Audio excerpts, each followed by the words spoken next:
aminaciones centrales, que es la transaminación y la desaminación oxidativa. Pero el ion amonio, que una vez que es liberado en el tejido, no puede ir hacia sangre porque es tóxico, altamente tóxico, de tal manera de que no puede viajar en sangre. Así es que el organismo, las células, tienen una reacción central también, la tercera reacción central, para poder transportar el amoníaco desde los tejidos periféricos hacia el hígado. Esto lo hace en forma de glutamina o en forma de alanina en el músculo. Va a sangre y esto por acción de la glutaminasa y por acción de las transaminaciones de la TGP, se transamina y forma lo que es el amonio, ¿no? O mejor dicho, dejan libre el amonio. Y este amonio va a sintetizar urea. Aquí yo les indiqué que deben de pasar ya las enzimas claves del metabolismo del grupo amino, que son 4, las aminotransferasas o transaminasas, la glutaminasa, la glutamato deshidrogenasa y la glutamina sintetasa.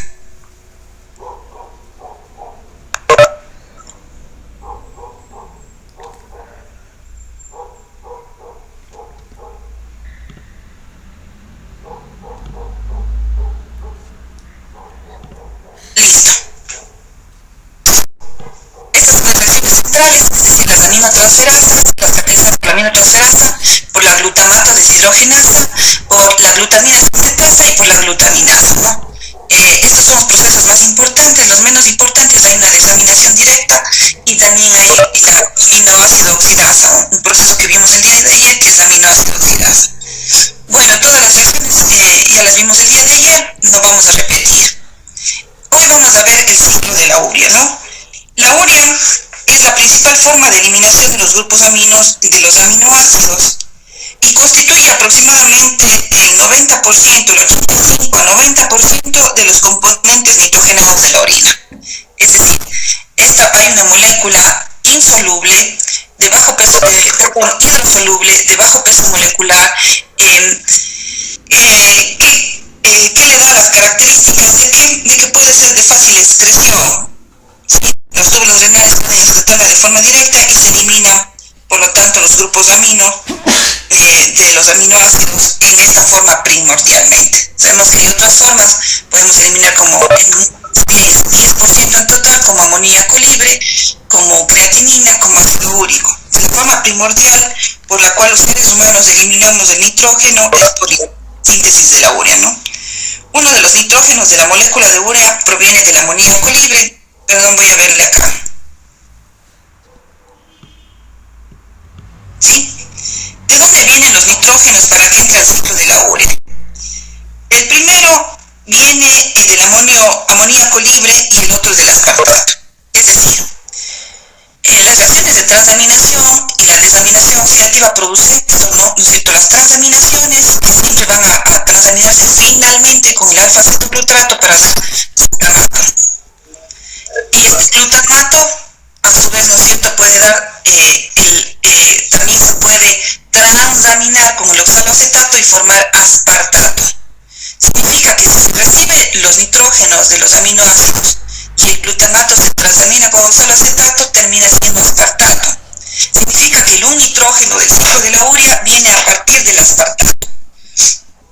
Mientras que el otro es por la reacción de la glutamato deshidrogenasa, que es el amonio libre, es decir, el amoníaco libre, es prácticamente, decimos que es el precursor. Vamos a decir que el glutamato deshidrogenasa, ya saben muy bien que hace la desaminación oxidativa, el glutamato se desamina oxidativamente y forma alfa-cetoglutrato, NAD reducido o NADP reducido y amonio. Este amonio queda libre, ¿sí? Esto es importante. Al igual que también la acción de la glutaminasa, quiere decir que los dos nitrógenos vienen del amonio libre, producido de la glutamato deshidrogenasa o de la glutaminasa. Y el otro nitrógeno de la urea, porque tiene dos nitrógenos, viene del aspartato.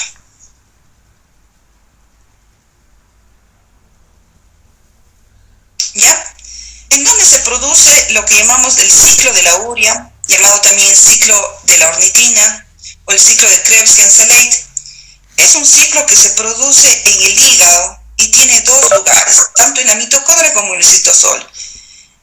Una vez que se sintetiza la urea, la célula hepática, esta se transporta por la sangre hasta los riñones para su excreción en la orina. Vamos a ver las reacciones del ciclo de la urea. Vamos a ver aquí. Le estoy poniendo aquí para tener un panorama más amplio, ¿no? Las primeras reacciones ocurren en la mitocondria de la célula hepática y las siguientes reacciones ocurren en el citosol. Entonces es una vía mitocondrial y citosólica. ¿Ya? Quiere decir que estas dos primeras reacciones ocurren aquí en la mitocondria, mientras que las demás, ¿no es cierto?, en el citosol. La primera reacción, la formación de un compuesto llamado carbamoil fosfato mediante la carbamoil fosfato sintetasa. ¿Sí? Esta reacción es impulsada por la hidrólisis de 2 ATPs y por lo tanto tengo finalmente 2 ADPs, es decir, que requiere energía. El amoníaco o el ion amonio que estamos aquí es incorporado, ¿no es cierto?, al carbamoil fosfato. Prácticamente este viene de la desaminación oxidativa o de la glutaminasa, ¿no? Este se convierte en uno de los nitrógenos del cereal que está en verde. Pero para esta acción, para esta formación de compuesto llamado carbamoil, o llamado también carbamoil fosfato, que se acopla fosfato y se acopla carbonos. El carbono y el oxígeno de la urea proceden del CO2, que sabemos que el CO2 se transporta es como ion bicato. Significa que los para la urea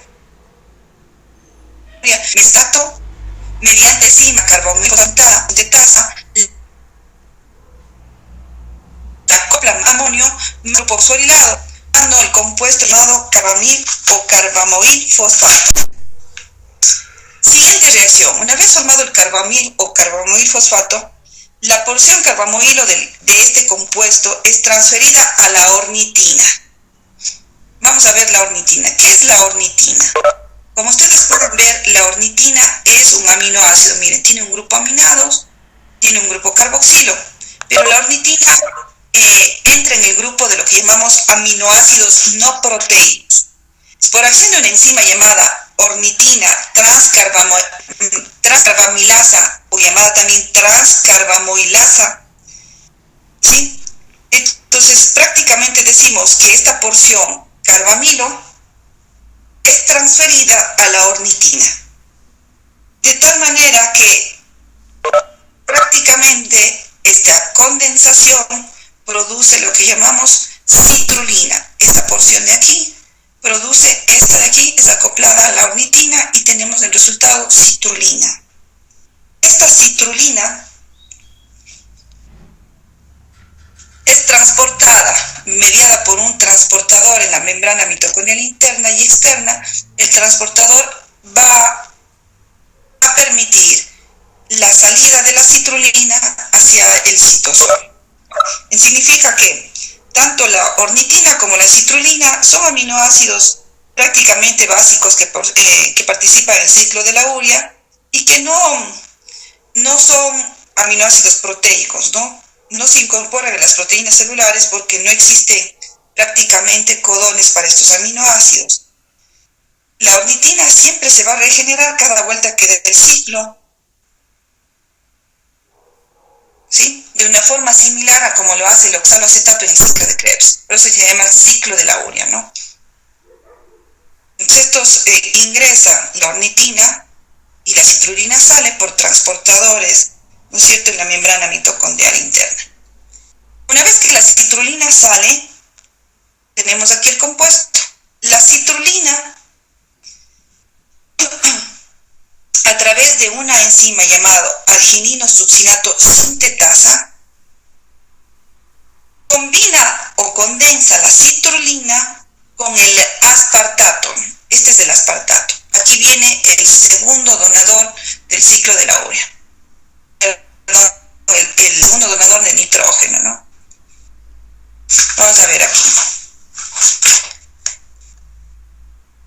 En el ciclo de la urea formamos dos grupos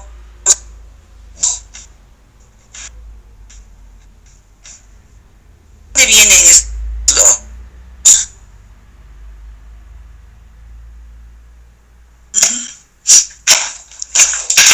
Perdón un momentito.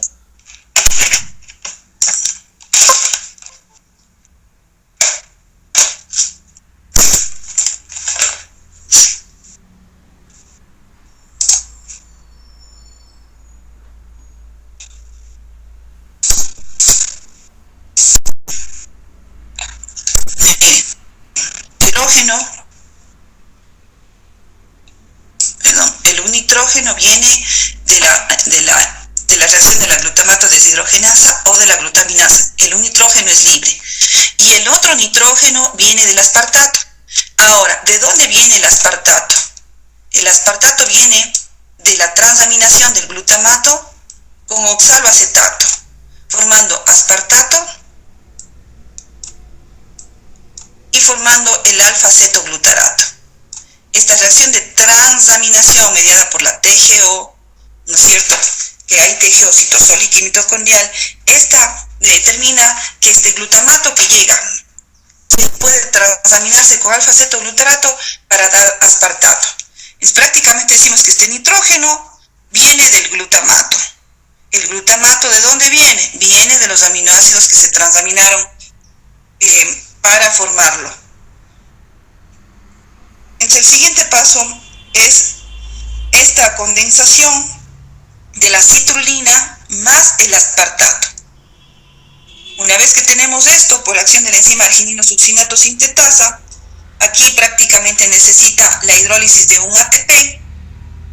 Un ATP prácticamente en AMP se disocia en AMP y pirofosfato. ¿Sí? Esta es la última molécula de ATP que se consume. Ahora, si nosotros ya tenemos este compuesto llamado arginino-succinato, miren aquí donde se acopló el nitrógeno que viene del amonio libre y el otro nitrógeno se acopló aquí, que ¿de dónde viene? Viene del aspartato. Seguimos con las siguientes reacciones. Disociación del arginino-succinato. El arginino-succinato es disociado por la arginino-succinato liasa, que proporciona por un lado arginina. Miren, aquí están acoplados los nitrógenos que vimos en las reacciones anteriores, y fumarato. La arginino-succinato liasa fragmenta o disocia en arginina y fumarato. La arginina formada en esta reacción es el precursor inmediato del ciclo de la urea. La arginina es el precursor inmediato del ciclo de la urea. Miren. Y nosotros tenemos aquí, miren, los dos nitrógenos acoplados, ¿no? El fumarato producido en el ciclo de la urea se puede hidratar a malato, proporcionando así una conexión con varias vías metabólicas. ¿Por qué? Cuando yo tengo fumarato, puedo tener malato. Cuando tengo malato, también puedo tener oxaloacetato, ¿sí? Por ejemplo, el malato puede transportarse al interior de las mitocondrias por medio de la lanzadera malato-aspartato y volver a entrar en el ciclo de los ácidos tricarboxílicos, ¿sí? ¿Sí? Es decir, el ciclo de Krebs. Y oxidarse a oxaloacetato, que puede usarse para la gluconeogénesis.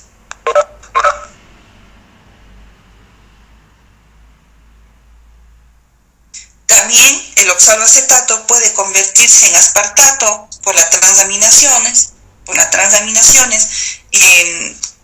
con el glutamato y poder convertirse en aspartato. Es decir, este oxaloacetato, mejor dicho, el fumarato es una fuente de malato y de oxaloacetato. El oxaloacetato puede ser para gluconeogénesis o para transaminarse formando aspartato. Siguiente reacción, la disociación de arginina en ornitina y urea. La arginasa es una enzima que hidroliza, es decir, introduce agua e hidroliza la arginina formando la ornitina y la urea. Miren la urea. La urea es una molécula de bajo peso molecular, es una molécula pequeña. Miren, tiene carbonos que venía del CO2, tiene el grupo amino que es el NH2, que venía de donde, de la desaminación oxidativa o de la desglutaminasa, y el otro grupo amino que viene del aspartato. Esta urea tiene que salir prácticamente, ¿no? Sale para ser enviada hacia la sangre y puede ser excretada. La ornitina, ¿hacia dónde va a ir? La ornitina va a ir nuevamente ¿para dónde? Para el ingreso a la mitocondria, para en la mitocondria hacer ¿qué? Nuevamente las reacciones que hemos visto. Vamos a hacer paso. La primera reacción del ciclo de la urea es mitocondrial, donde piensa bicarbonato y un amonio libre y realiza 2 ATPs, formando un compuesto llamado carbamilfosfato o carbamilfosfato. Este se transfiere a la ornitina, que es un aminoácido no proteico, por la ornitina transcarbamilasa y forma citrulina. La citrulina sale y desde aquí todas las reacciones son citosólicas, significa que las 2 reacciones del ciclo de la urea son mitocondriales. Luego la citrulina, por acción de una enzima llamada argininosuccinato sintetasa, condensa la citrulina más aspartato, formando un compuesto llamado argininosuccinato. Este argininosuccinato se rompe a través de una liasa y forma arginina y forma fumarato. La arginina es hidrolizada por acción de una arginasa y forma urea, ¿sí? Forma urea y forma ornitina.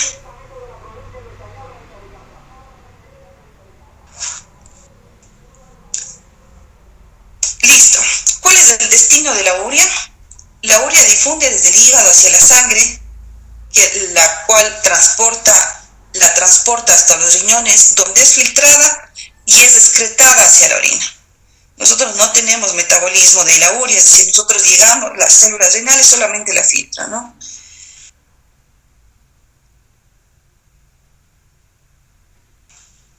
Prácticamente podemos decir que también es una de los elementos o sustancias que podemos dosificar en pacientes con insuficiencia renal, porque pacientes con insuficiencia renal, los niveles plasmáticos de urea están elevados, ¿sí?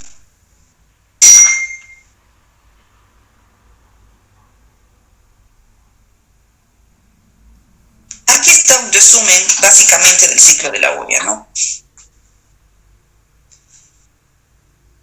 ¿Cuántos necesitamos? ¿Cuántos amonios libres necesitamos? Un ion bicarbonato, un aspartato, 3 ATPs, una molécula de agua. ¿Qué producimos? Una molécula de urea, un fumarato, 2 inorgánicos.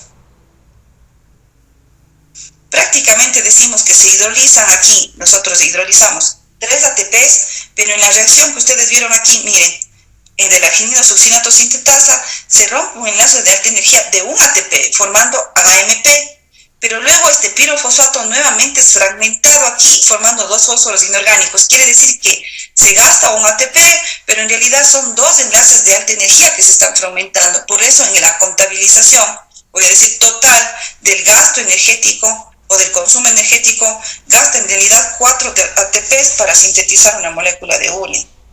Aquí está, miren, en la diapositiva muestra la parte en resumen, ¿no? La carbamilfosfato sintetasa por la ornitina forma citrulina, la citrulina sale, la argininosuccinato se rompe, tenemos arginina y fumarato, la arginasa rompe la arginina y tenemos una molécula de urea y más ornitina. Tenemos este ciclo y al final tenemos nuevamente, se recicla la ornitina y de nuevo regresa el mismo proceso. ¿Ya? Por lo tanto, viaja sangre y tenemos excreción urinaria. Tenemos alrededor de 30 gramos, aquí 30 gramos en 24 horas. Quiere decir, cada 24 horas excretamos alrededor de 30 gramos de urea al día. ¿Sí? 30 gramos al día de excreción urinaria. No estoy diciendo la cifra plasmática, por favor. La cifra plasmática de urea es distinta. ¿Sí?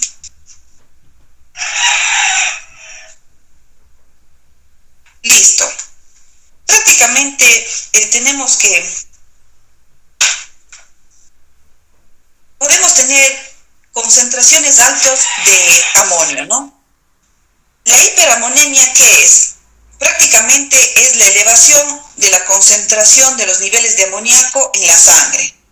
que normalmente son bajos, pero pueden elevarse.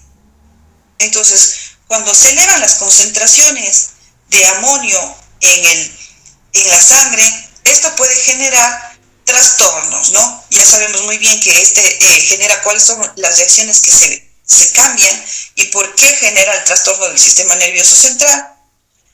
Pero prácticamente también podemos decir que estos pueden ser por enfermedades, tanto sea adquiridas, como por ejemplo la alteración hepática por un alcoholismo, hay una insuficiencia hepática y no puede desarrollar el ciclo de la urea, pero también puede ser también cuando la función hepática está comprometida, ¿no?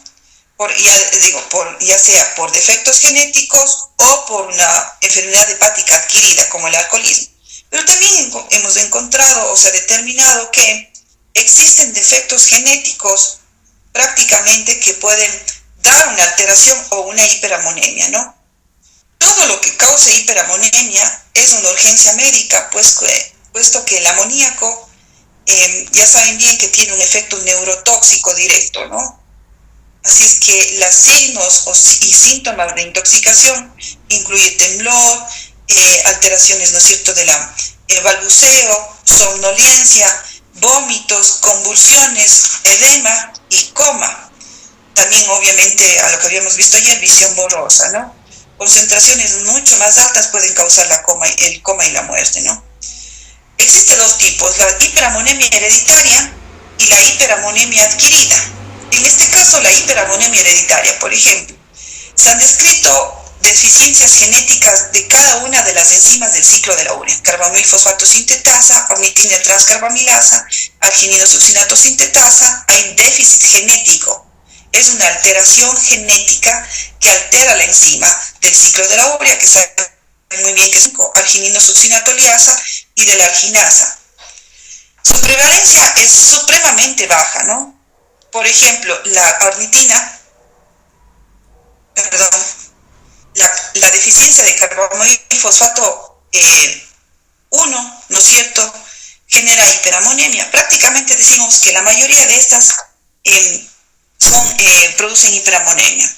Un ejemplo 2, la deficiencia genética de la ornitina transcarbamilasa es una enfermedad genética ligada al cromosoma X, ¿sí? Así es que prácticamente decimos que en todos estos casos que están viendo la diapositiva, la incapacidad para sintetizar urea induce una hiperamonemia durante toda la vida, ¿sí? Entonces aquí prácticamente decimos que las características, bueno, aquí están las características clínicas o qué es lo que se encuentra en el plasma en el paciente, pero básicamente la incapacidad de sintetizar urea se traduce en hiperamonemia, ¿ya? Prácticamente se determina que uno de los tratamientos fundamentales para esto es la restricción de la proteína alimentaria, ¿sí? Entonces aquí nosotros no podemos a un paciente que tiene hiperamonemia darle gran cantidad de proteínas. Entonces uno de los elementos claves de tratamiento es disminuir las proteínas dietéticas, ¿no? Ahora, también tenemos, ejemplo 2, las hiperamonemias adquiridas. Estas hiperamonemias adquiridas son, por ejemplo, hepatopatías o alteraciones hepáticas. Por ejemplo, es muy frecuente este tipo de alteraciones en adultos y pueden ser consecuencias, por ejemplo, de una hepatitis alcohólica, de una hepatitis vírica, una cirrosis hepática. Puede provocar la formación, lo que decimos, una circulación colateral del hígado. De la vena porta, si le llega al hígado, ¿no es cierto?, amonios, no va a tener problema porque al convertirlo en ciclo de la urea, la mayor cantidad de amonios que le puedan estar llegando, sí, obviamente ya saben que no de una forma libre, estos pueden irse a urea. Pero en cambio, por ejemplo, en un alcoholismo, en una cirrosis, hay una derivación que se llama circulación vena porta. Significa que una circulación, o lo que llamamos también prácticamente decimos una derivación de la circulación sistémica. Prácticamente cuando decimos que no existe la conversión de amoníaco en urea, prácticamente los niveles de amoníaco circulante incrementan. Y este es el problema, lo que llamamos encefalopatía hepática. Aumenta mucho los niveles de amonio y de causa hepática, y es por eso la razón que es neurotóxico y por eso le llamamos encefalopatía hepática. Bueno, ¿qué va a pasar con los esqueletos carbonados, no? Vimos la eliminación del nitrógeno, pero ahora sí vamos a ver el destino de los esqueletos carbonados, ¿no? El catabolismo de los aminoácidos consiste ya en la eliminación de los grupos amino, que vimos que en su mayoría se van a ir para el ciclo de la urea, seguida de la degradación de los esqueletos carbonados generados. Quiere decir que un aminoácido, cuando da su grupo amino a otro aminoácido, se transamina y luego este se desamina. Ya vimos cuál es la ruta del nitrógeno. Pero en cambio, también lo que le queda, le llamamos esqueleto carbonado. Prácticamente decimos que estas vías, quiere decir estas vías metabólicas de degradación de los esqueletos carbonados, que son vías metabólicas, convergen para formar 7 productos intermedios. Aquí vamos a ver, siempre convergen para formar productos intermedios. Oxaloacetato, piruvato, alfa-cetoglutarato, fumarato, succinilcoenzima A, acetilcoenzima A, y aquí nos falta uno compuesto que llamamos el acetoacetato. Estos pueden dar acetilcoenzima A o acetoacetato. Prácticamente decimos que el catabolismo o la degradación de los esqueletos carbonados convergen en 7 productos intermediarios. La mayoría intermediarios del Krebs, ¿no es cierto? Oxaloacetato, fumarato, succinilcoenzima A y alfa-cetoglutarato. A su vez también piruvato, que no es del ciclo de Krebs, pero también convergen acetilcoenzima A o acetoacetato. Prácticamente decimos que estos productos entran directamente en las vías del metabolismo intermedio, dando lugar a la síntesis de glucosa o a la producción de energía mediante la oxidación a CO2 en el ciclo del ácido tricarboxílico, el ciclo de Krebs. Entran al metabolismo intermedio para dar una vía gluconeogénica o producir energía mediante la oxidación en el ciclo de Krebs. Entonces tiene alternativas. Entonces la producción energética está aquí.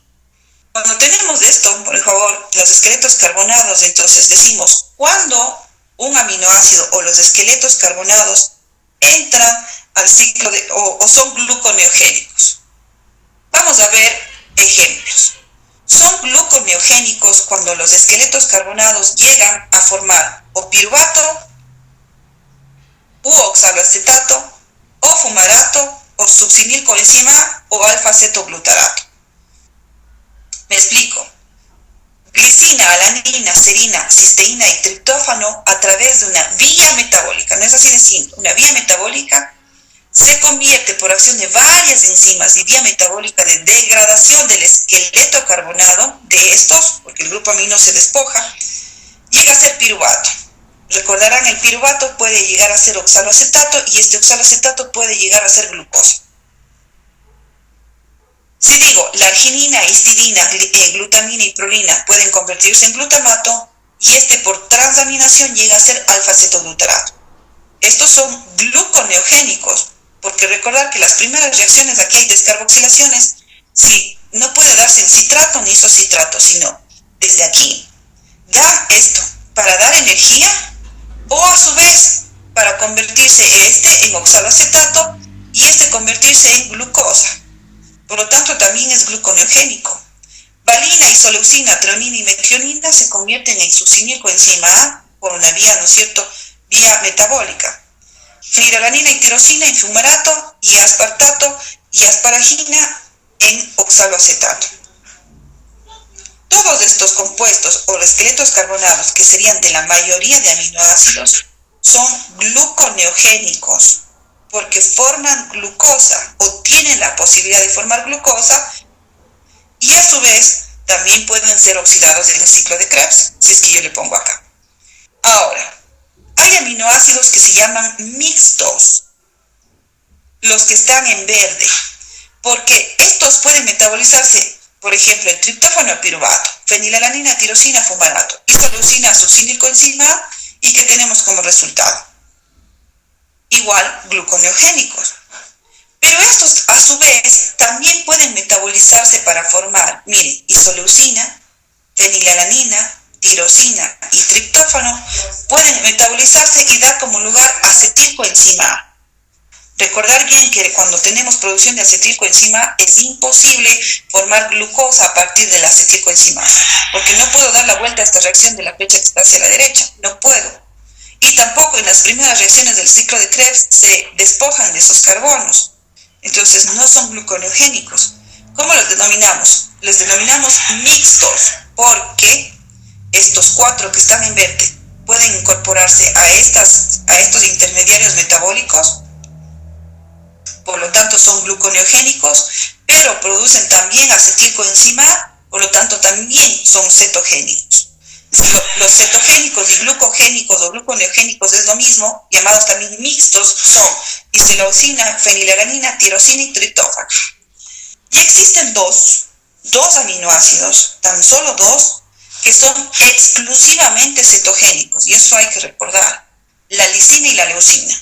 La lisina y la leucina necesitan, o prácticamente decimos que su catabolismo produce acetilcoenzima A o acetoacetilcoenzima A. Estos son llamados cetogénicos, la leucina y la leucina y la lisina. ¿Sí? Por lo tanto, los esqueletos carbonados de ellos no son sustratos para la gluconeogénesis y por lo tanto no pueden dar lugar a la síntesis de glucosa. ¿Ya?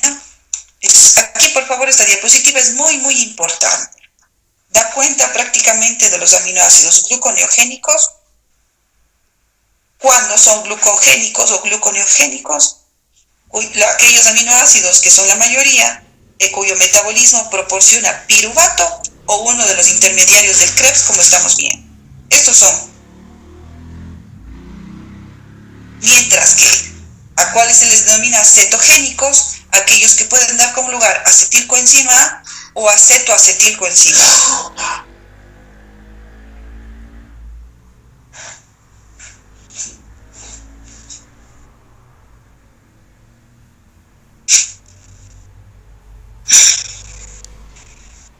Prácticamente estamos diciendo que este es lo mismo, ¿no?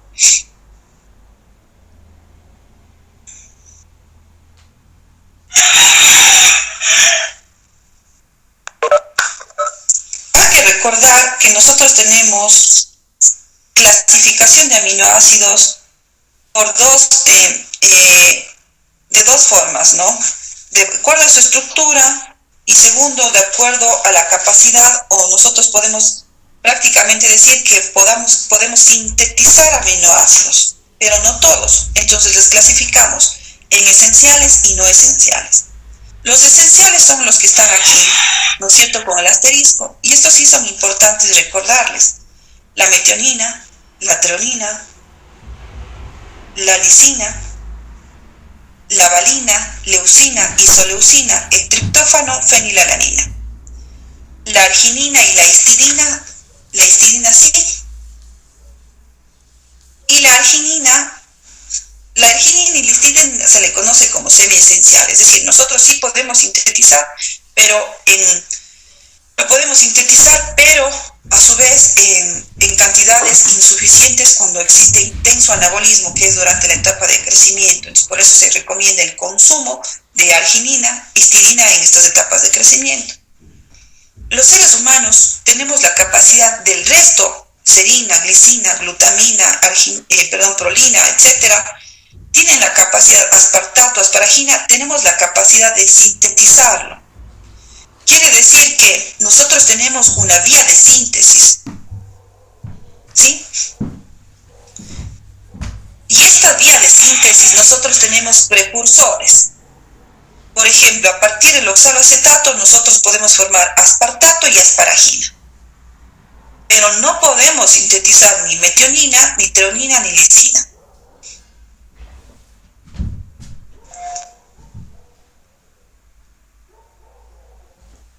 voy a poner acá. El aspartato y asparagina, ¿no es cierto?, puede formar oxaloacetato, y también en otro sentido, el oxaloacetato puede formar aspartato y asparagina, pero no podemos sintetizar los otros compuestos. De igual manera, si se transamina el piruvato, puedo formar o sintetizar alanina, pero no puedo sintetizar valina, leucina y isoleucina. No podemos sintetizar triptófano y fenilalanina. La fenilalanina es esencial, pero la tirosina en los seres humanos deriva de la cantidad de fenilalanina. Es decir, si yo consumo fenilalanina, tendré tirosina, porque la tirosina proviene de la fenilalanina. Entonces esto hay que recordar muy bien, que hay aminoácidos, los que no están con asterisco, que no son esenciales porque yo puedo sintetizar, mientras que yo tengo aminoácidos que sí pueden ser formados, ¿no? Ahora, veamos algo importante que es la función de los aminoácidos. La función de los aminoácidos es lo primero, ¿para dónde se va a ir, no? Lo primero que va a pasar en los aminoácidos es que van a ir la mayor parte para la síntesis de la urea, pero como habíamos visto ayer, en esta diapositiva les voy a poner acá,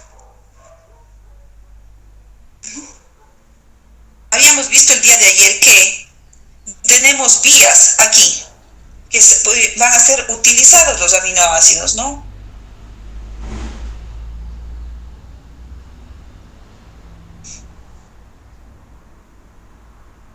Esto significa que va a formar o sintetizar proteínas. Esto es el principal camino o ruta metabólica. Pero también podemos sintetizar compuestos nitrogenados, es decir, actúan como precursores de sustancias de importancia fisiológica. Y aquí vamos a poner ejemplos. El ejemplo clásico, a ver. ¿Precursor de qué? Miren, cuando tenemos la fenilalanina por una reacción mediada por la fenilalanina hidroxilasa, solo se hidroxila aquí y forma tirosina. La tirosina, vamos a ver, por acción de una enzima, tirosina hidroxilasa, se convierte en DOPA. Ya saben que es un neurotransmisor.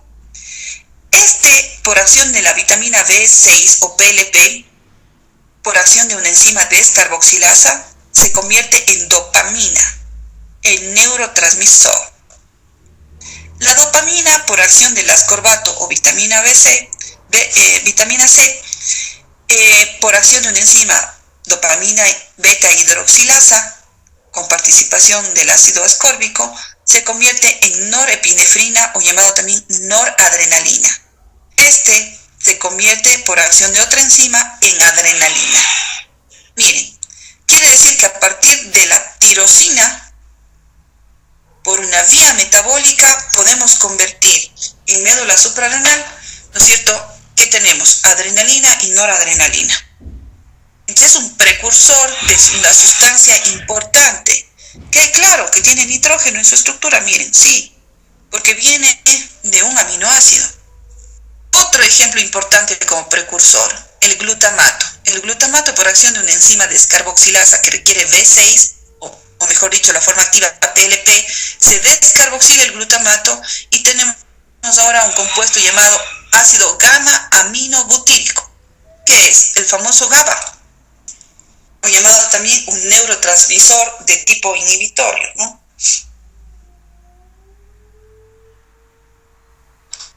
Siguiente ejemplo de aminoácidos precursores, la histidina, que es un aminoácido, ¿no es cierto?, se descarboxila por acción de una descarboxilasa que actúa con PLP y tenemos como resultado que histamina, esta sustancia mediada, ¿no es cierto?, en el proceso inflamatorio y en el proceso alérgico. Miren acá, otra vía como precursor, estamos dando ejemplos, ¿no? El triptófano, un aminoácido esencial, por acción de una enzima hidroxilasa que requiere una coenzima, se convierte en hidroxitriptófano. Se descarboxila por acción de la PLP con ayuda, mejor dicho, de la coenzima PLP, y tengo este compuesto fundamental que es llamado serotonina. Miren el parecido del triptófano con la serotonina en el ámbito estructural. La serotonina es un neurotransmisor que está implicado en el estado de ánimo. Por lo tanto, el triptófano, si garantizamos una adecuada cantidad de triptófano en las células, el triptófano por esta vía metabólica se convierte en serotonina. Significa que prácticamente estamos diciendo de que un aminoácido se considera precursor, ¿sí? Precursor de varios aminoácidos, son precursores de sustancias fisiológicamente activas, que tienen obviamente sustancias nitrogenadas. Claro, aquí está el nitrógeno, porque provienen de aminoácidos. Tal es el ejemplo del GABA, de la histamina, de la serotonina, de adrenalina, noradrenalina, y también tendríamos ejemplos, por ejemplo, de las hormonas tiroides. A su vez también tenemos síntesis de compuestos especiales, ¿sí? Como estos. Y también podemos tener la síntesis de lo que llamamos creatina. Es decir, también algunos aminoácidos van a servir no solo a formar proteínas, sino que son precursores de sustancias nitrogenadas. Y esta es una de ellas, y vamos a mencionar porque tiene importancia trascendente en el cuerpo humano. La creatina no es nada más que una sustancia. Sí, aquí está la creatina. Voy a irle revisando. Mejor dicho, voy a irle señalando.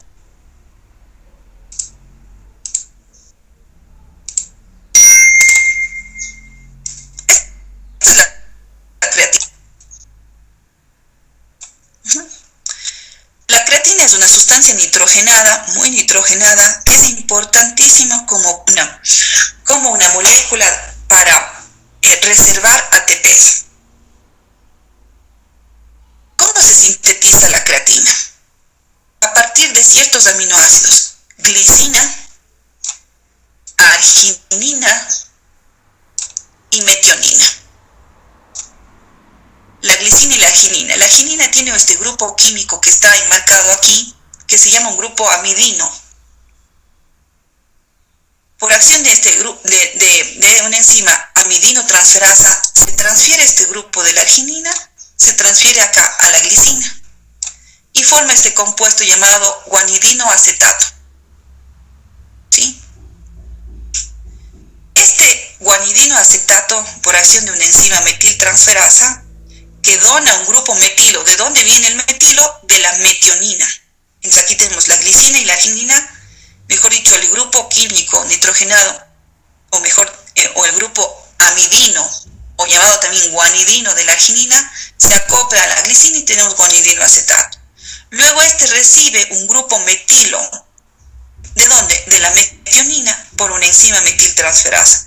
Y tenemos este compuesto especial. Miren, esta parte viene de la arginina, esta parte viene de la glicina, y este grupo metilo viene de la metionina. ¿Cuál es la importancia de formar o sintetizar creatina? La importancia de la síntesis de la creatina está determinado ¿por qué? Porque tiene la capacidad de fosforilarse a través de la incorporación de fósforo, y tenemos un compuesto llamado por la creatinquinasa, que ya saben muy bien qué hace esta enzima. La creatinquinasa fosforila la creatina, y tenemos como lugar que la fosfocreatina. ¿Cuál es la importancia de esto?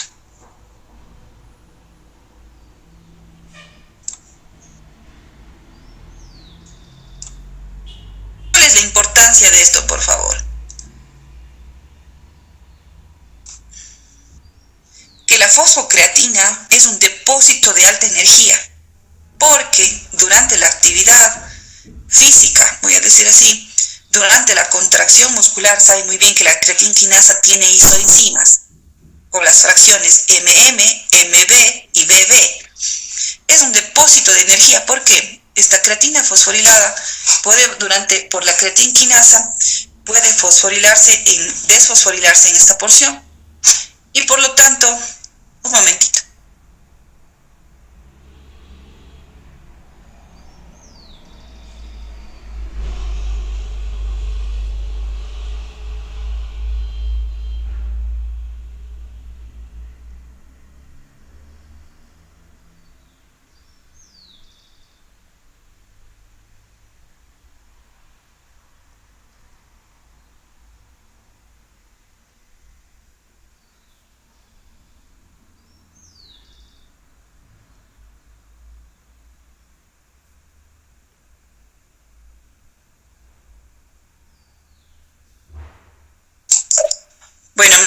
disculpas, la fosfocreatina durante la contracción, esta es una reacción reversible catalizada por la creatinquinasa. El fósforo es transferido directamente al ADP para tener ATP. Cuando tenemos este compuesto, ¿qué es lo que ocurrió?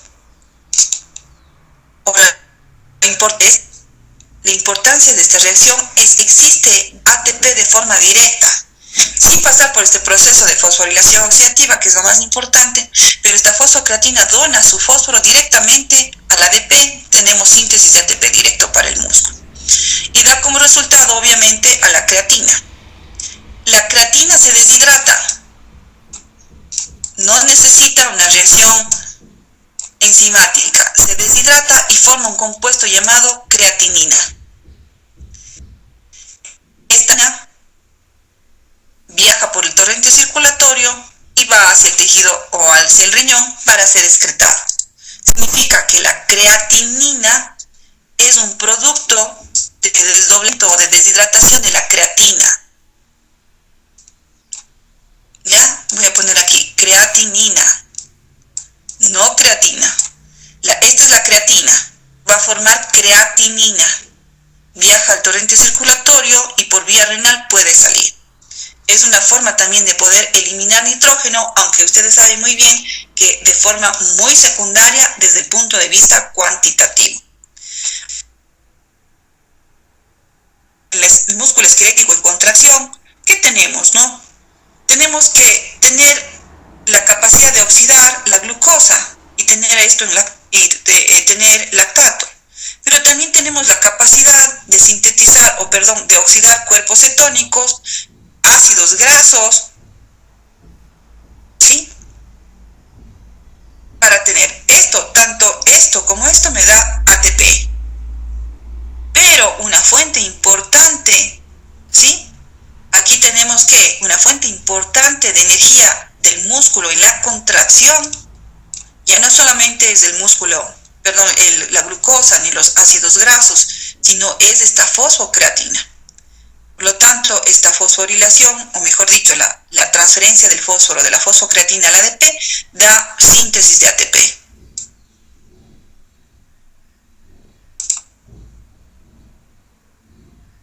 Bueno, aquí vamos a ver algunos ejemplos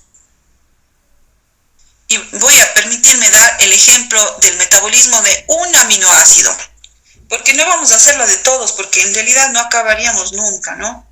Es un proceso complejo de vías metabólicas de cada uno de los aminoácidos. O sea, aquí estamos viendo de manera general, pero a través de esto me voy a permitir dar una anomalía en el metabolismo de los aminoácidos, ¿no? Este proceso es normal, o mejor dicho, sabíamos muy bien que la fenilalanina es un aminoácido esencial y la tirosina no es esencial. La fenilalanina, cuando tenemos una posa o una cantidad adecuada de fenilalanina, esta por una vía metabólica normal, esta se convierte en tirosina. Quiere decir que la tirosina proviene de la fenilalanina. Fenilalanina, por acción de una enzima fenilalanina hidroxilasa, lo que hace es incorporar OH aquí, ¿no? Mire, la única diferencia que es, toda la molécula igual, pero lo que incorpora es un grupo OH. Esta es una enzima clave en el metabolismo de la fenilalanina, ¿no? Fenilalanina hidroxilasa hidroxila, pero esta enzima requiere una coenzima llamada tetrahidrobioteridina.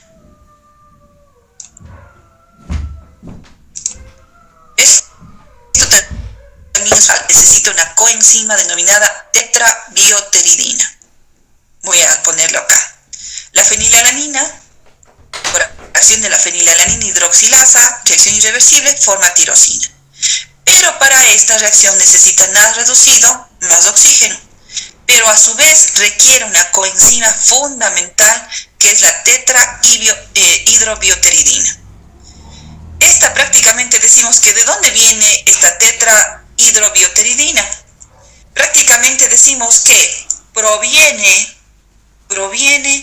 de la reducción de un compuesto que es dihidrobioteridina, que necesita NAD reducido, le da los hidrógenos y le reduce aún más, por eso se llama tetrahidrobioteridina. Mire, está con hidrógenos en el carbono 5, 6, 7, 8, significa que se redujo.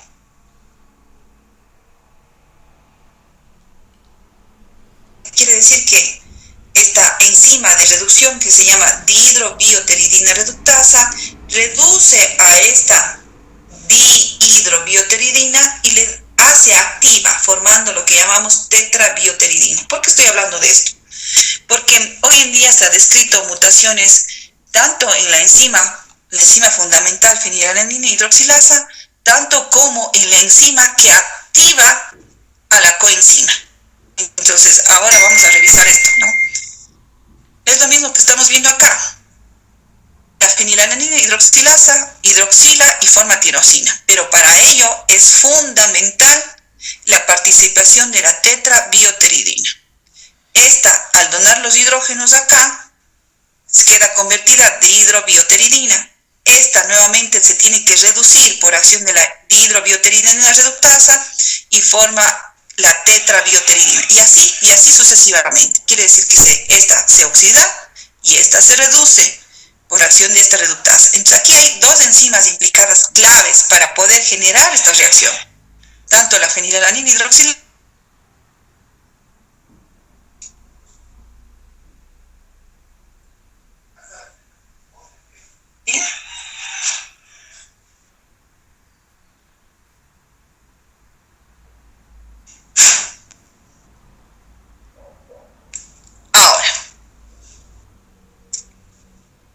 vamos a hablar de una anomalía en el metabolismo de un aminoácido, ¿no?